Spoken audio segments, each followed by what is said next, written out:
बोलती रहती हो ना तुम्हारे मायके नहीं जाता हूं मैं। चलो इस बार पूरे 10 दिन की छुट्टी ले ली है मैंने। रवि की बीवी रीनू फोन पर माँ से बात कर रही थी और बात सुनते ही उसकी आंखों में चमक आ गई। माँ सुनो तो, इस बार रवि ने पूरे 10 दिन की छुट्टी ली है। हम दोनों आ रहे हैं तुम्हारे यहाँ। अरे वाह, सच बोल रही है तू? 10 दिन? हाँ माँ, बिल्कुल सच, कल निकल रहे हैं हम। माँ की खुशी का ठिकाना नहीं रहा। उसने फौरन फोन रखा और घर में आवाज लगाई, अरे सुनिए जी, रीनू आ रही है और रवि भी है साथ में, पूरे 10 दिन के लिए। अरे वाह, ये तो बड़ी खुशी की बात है, घर की रौनक बढ़ जाएगी। माँ ने फौरन बेटे राजू को आवाज दी, जो कमरे में बैठा मोबाइल चला रहा था। राजू बेटा, देख ना तू, दीदी और जीजाजी आ रहे हैं, जरा घर की सफाई का ध्यान रख, ऊपर वाला कमरा साफ करवा दे। हाँ हाँ माँ, अभी करवाता हूँ, पर जीजा जी की वो नखरे वाली आदत फिर शुरू हो जाएगी। चुप कर, मेहमान है वो, ऐसे नहीं बोलते। इतने में बहू सुनीता रसोई से बाहर आई, हाथ आटे से सने थे। क्या हुआ माँ जी, इतनी जल्दी जल्दी क्यों बोल रही हैं आप? अरे बहू, रीनू और दामाद जी आ रहे हैं कल, जरा अच्छे से इंतजाम कर दे, कोई कमी नहीं रहनी चाहिए। माँ जी कैसी बात कर रही हैं, जब से मैं इस घर में आई हूँ हर बार दामाद जी आते हैं तो पूरा घर सिर पर उठा लेते हैं। याद है पिछली बार क्या हुआ था? अरे वो सब छोड़ना, अभी बस ध्यान रख, खाने पीने में रहने में कोई तकलीफ ना हो। तेरे पापा से भी बोल दिया मैंने। हाँ भाई, मैंने तो पहले ही सोच लिया है, बाजार जाकर अच्छा सा राशन ले आऊंगा। दामाद जी को अच्छा खाना पसंद है ना। राजू धीरे से बुदबुदाया। अच्छा खाना नहीं, महंगा खाना पसंद है उनको। क्या बोला तू? कुछ नहीं माँ, मैं बस कमरा साफ करने जा रहा हूँ।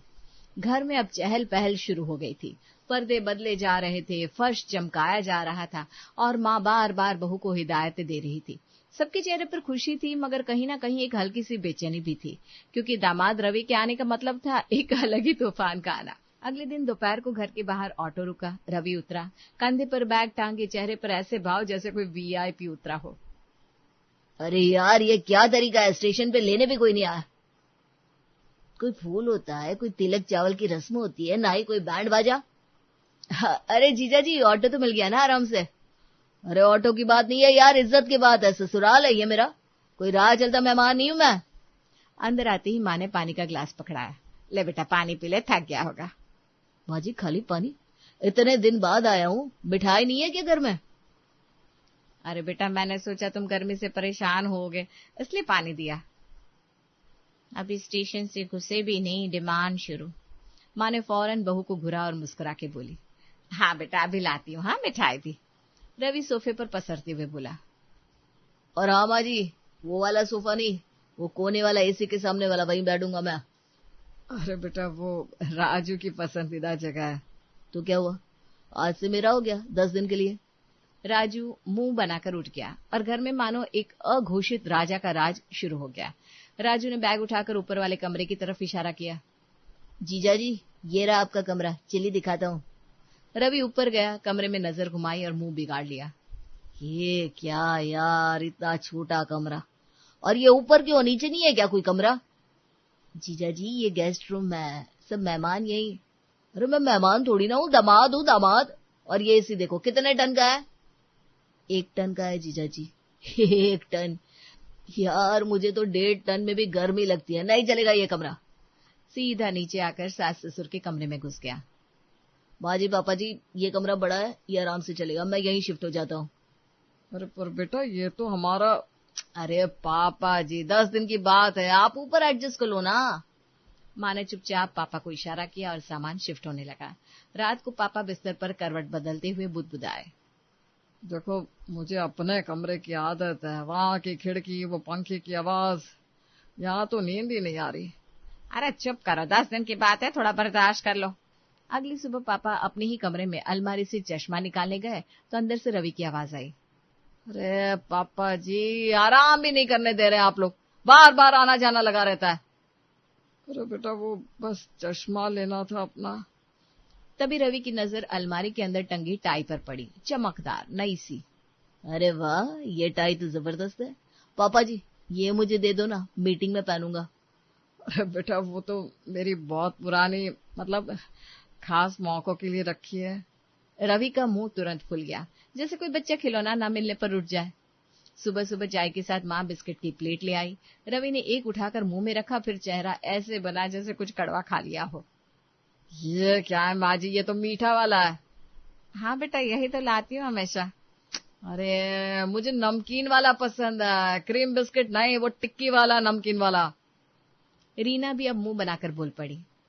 माँ, आपको पता था ना रवि आ रहा है, तो थोड़ी तैयारी तो रखती।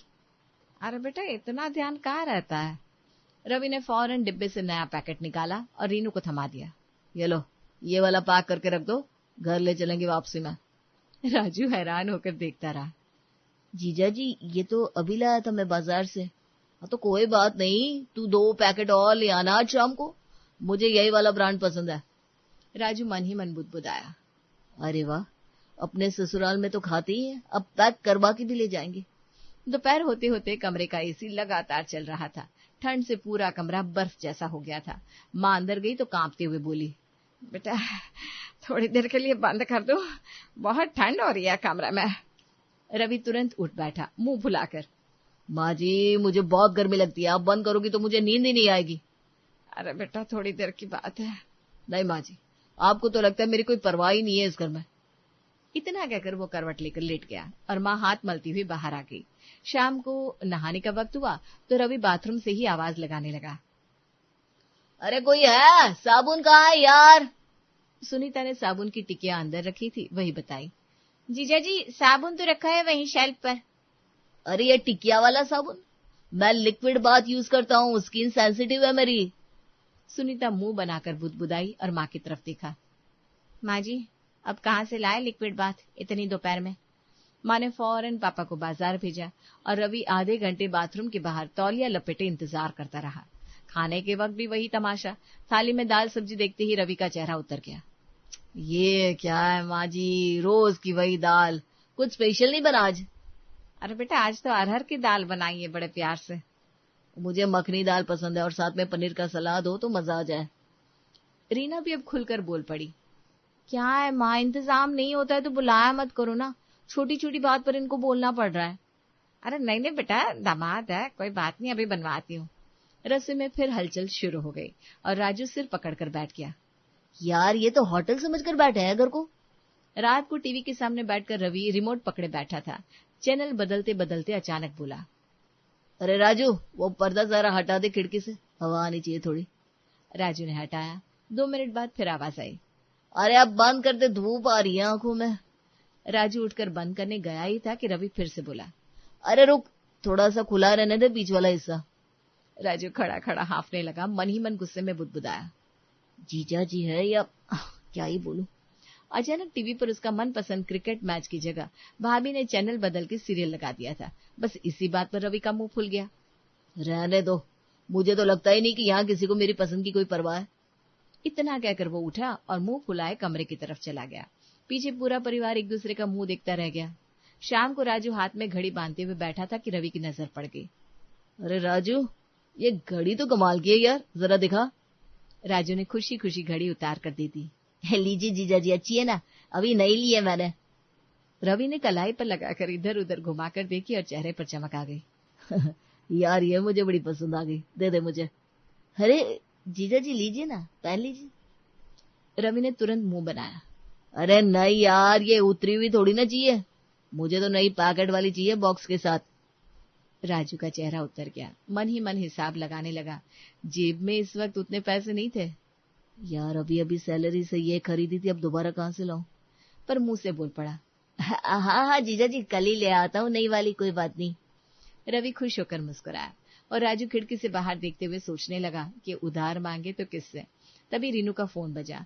स्क्रीन पर मीनू का नाम चमक रहा था। रीनू ने फोन उठाया और कुछ देर बात करके खुश होते हुए माँ की तरफ देखा। माँ गुड न्यूज, मीनू और रोहन जीजू भी आ रहे हैं कल। माँ का चेहरा एक पल को खिला, फिर अचानक उतर गया। उसने माथे पर हाथ रख दिया। हे भगवान, एक दामाद नहीं संभल रहा, अब दूसरा भी आ रहा है। पापा भी ये सुनकर सोफे पर धम से बैठ गए। अरे राम जी, ये तो सीजन ही दामादों का लग गया इस घर में। राजू हंसते हंसते बोला, माँ अब तो घर में एक और राजा साहब आ जाएंगे, 2-2 वीआईपी संभालने पड़ेंगे।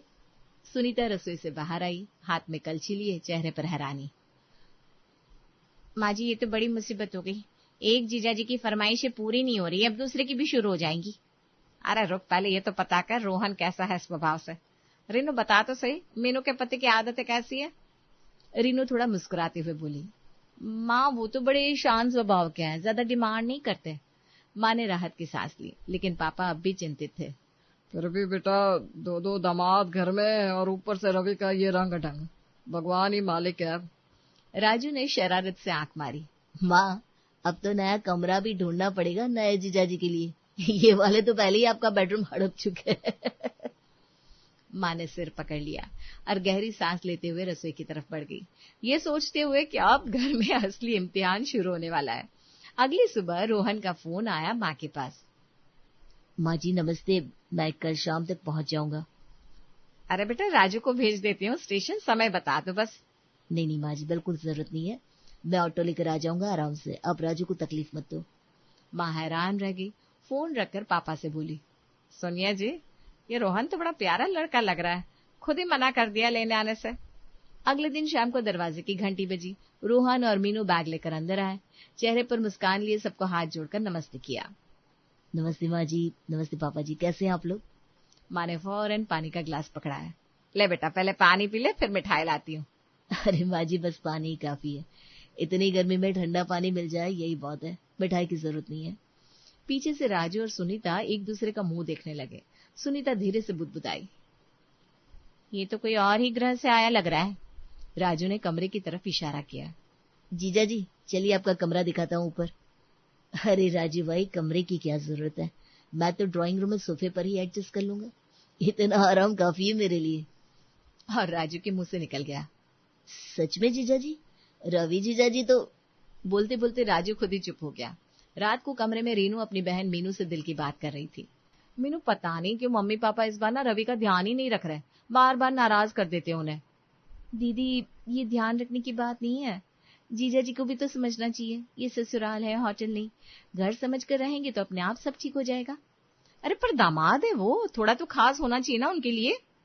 दीदी दामाद है तो क्या राजा हो गए, बेटा समझकर क्यों नहीं रहते खुद को, तभी तो प्यार बढ़ता है वरना दूरी ही रहती है। दरवाजे के बाहर खड़ा रवि ये सब सुन रहा था। खाने के वक्त माँ ने सादी दाल रोटी परोसी, थोड़ा हिचकिचाते हुए। बेटा आज कुछ खास नहीं बना पाई, दाल चावल ही है। माँ जी घर का खाना तो वैसे ही सबसे स्वादिष्ट होता है, बाहर का खाना खाकर तो मन भर गया है, आज तो मजा आ जाएगा दाल चावल खाकर। माँ की आंखों में चमक आ गई। रात को एसी की बात आई तो रोहन ने खुद ही कहा, माँ जी एसी मत चलाइए, मेरे लिए पंखा काफी है, बिजली का बिल भी बचेगा और मुझे नींद भी अच्छी आती है पंखे में। पापा ने राहत की सांस ली। बेटा तुम तो सच में बड़े समझदार हो। अरे पापा जी ये तो आपका घर है, यहाँ आकर आराम करने आया हूँ, तकलीफ देने नहीं। माँ रसोई की तरफ जाते हुए मन ही मन सोचने लगी, काश रवि भी थोड़ा इसकी तरह होता। शाम को सब आंगन में बैठे थे। पापा ने रोहन के कंधे पर हाथ रखा। बेटा रिटायरमेंट के बाद वक्त ही नहीं कटता, पेंशन आ जाती है पर मन नहीं लगता। पापा जी मुझे बताइए ना, जब भी अकेलापन लगे फोन कर दिया कीजिए। करता ही हूँ बेटा, तू ही तो अपना लगता है। माँ चाय बनाते हुए बीच में बोल पड़ी, सच में कितनी लकी हूँ मैं, मुझे दामाद नहीं बेटा मिला है। अरे माँ जी ऐसा मत बोलिए, शर्मा जाऊंगा मैं। राजू हंसते हुए आ बैठा। जीजा जी आपके होने से हौसला रहता है कि मैं इस घर में अकेला नहीं हूँ। क्यों भाई, तेरे साथ मैं भी बच्चा बन जाता हूँ। दोनों ठहाका लगाने लगे। सुनीता भी हाथ में नाश्ते की प्लेट लेकर आ गई और रोहन को देखकर मुस्कुराई। रोहन जी आज तो आपने पापा जी को भी हंसा दिया, कमाल है, आ जाया करिए जब भी मन करे। भाभी जी आप इतने प्यार से बोलती है कि जाने का मन ही नहीं करता। वैसे आप बताओ आज खाने में क्या स्पेशल बना रही हो मेरे लिए? अरे आपके लिए तो कुछ भी बना दे। हंसी मजाक चल रहा था कि तभी रवि सीढ़ियों से नीचे उतरा। जैसे ही उसकी परछाई आंगन में पड़ी हंसी थम गई। सुनीता चुपचाप उठकर अंदर चली गई। मुझे रसोई में काम है, अभी आती हूँ। राजू भी झट से खड़ा हो गया। अरे मुझे याद आया, दुकान से कुछ सामान लाना था, अभी आता हूँ। माँ ने घबराकर मिठाई का डिब्बा उठा लिया। बेटा रवि बैठ तू, मैं तेरे लिए मिठाई लाती हूँ अभी। पापा भी उठने लगे, थोड़े सहमे हुए। बेटा वो कमरे वाली बात के लिए माफी, मुझे आना ही नहीं चाहिए था बीच में। रवि ने हाथ जोड़ लिए, आवाज में नरमी थी। रवि कुछ परेशान हो जाता है। अब सिर्फ रह जाते हैं रोहन और रवि। दोनों अकेले बैठे चाय पी रहे थे। रोहन ये बताओ बिजनेस कैसा चल रहा है आजकल? अरे भाई साहब भगवान का शुक्र है, दिन ब दिन बढ़ता ही जा रहा है। 2 नई ब्रांचें भी खुल गई इस साल। रवि हैरानी से बोला। फिर तो तुम आराम से किसी बड़े होटल में रुक सकते थे यार, इतनी सुविधा तो होगी नहीं यहाँ जितनी वहां मिलती। रोहन मुस्कुराया, चाय का कप हाथ में घुमाते हुए। भाई साहब, होटल में एसी मिल जाएगा, नरम गद्दे मिल जाएंगे, रूम सर्विस भी मिल जाएगी, पर वहां रिश्ते नहीं मिलते। मतलब ये कि होटल में पैसे से बात होती है, यहाँ दिल से होती है। वहां कोई पूछने वाला नहीं होता खाना खाया या नहीं। यहाँ तो माँ जी खुद पूछती है। ये अपनापन कोई पैसे से नहीं खरीद सकता भाई साहब। रवि खामोश होकर रोहन को देखता रह गया, जैसे कोई गहरी बात दिल में उतर गई हो। तभी न जाने क्या हुआ, सब हैरान हो गए ये देखकर कि रवि ने आगे बढ़कर माँ का हाथ थाम लिया। माँ जी, मुझे मिठाई नहीं चाहिए, बस आप सबका प्यार चाहिए। मैंने बहुत गलतियां की, सबको बहुत परेशान किया। राजू दरवाजे से ही रुक गया, पीछे मुड़ा। सुनीता भी रसोई से झांकने लगी। राजू, सुनीता जी, मुझे माफ कर दो। रोहन जैसा नहीं बन पाया, पर कोशिश करूंगा। रोहन उठकर रवि के कंधे पर हाथ रखता है। अरे भाई साहब, परिवार में माफी की क्या जरूरत, बस दिल से रहो, बहुत है। पूरा आंगन फिर से हंसी और अपनेपन से गूंज उठा। इस बार रवि भी फैमिली का पार्ट लग रहा था।